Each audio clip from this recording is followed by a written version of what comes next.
কোথা থেকে অদৃশ্য একটা শক্তি এসে আমাদের ঝড়ের মতো করে দিল, ভেঙে দিল।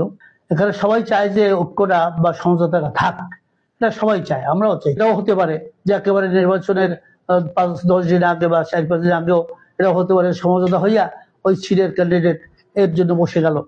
সম্প্রতি ইসলামী আন্দোলন বাংলাদেশ, জামায়াতে ইসলামী সহ 11 দলীয় জোট ত্যাগ করেছে।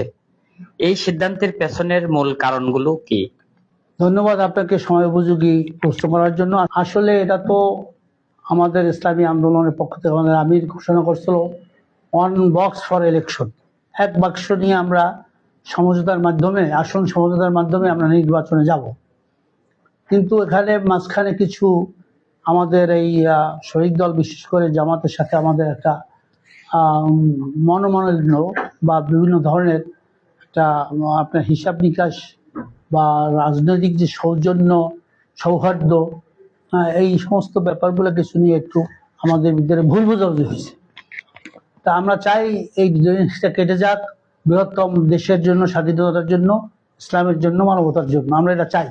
আমরা এখনো সমঝোতা চাই, কিন্তু এখানে আমার মনে হয় কিছু স্বার্থান্বেষী লোক বা যারা বাংলাদেশ আধিপত্যবাদী বানিয়ে রাখতে চায় ভারতের, এই ধরনের লোকরা আমাদের ভিতরে ঢুকে এগুলা করছে।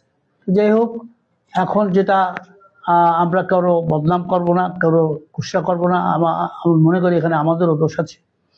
জিনিসটা আগে শেষ পর্যন্ত যে ভেঙে গেল, এটা আমরাও কষ্ট পাচ্ছি, কিন্তু আমরা চাই যে আমাদের ভিতরে যে সেই উন্মুক্ত সমঝোতার রাস্তা, সেটা আমাদের ভিতরে উন্মুক্ত আছে, আলোচনা আছে। একসাথে আসলে তো অনেক ভালো হইতো। সবাই আপনার আমাদের সাধারণ জনগণও চাইছিল, এখনো চায়, কিন্তু কোথা থেকে অদৃশ্য একটা শক্তি এসে আমাদের ঝড়ের মতো করে দিল, ভেঙে দিল। এটা আসলে আমিও কষ্ট পেয়েছি ব্যক্তিগতভাবে। তবে ইনশাল্লাহ আমরা তো ময়দানে আছি ইসলামী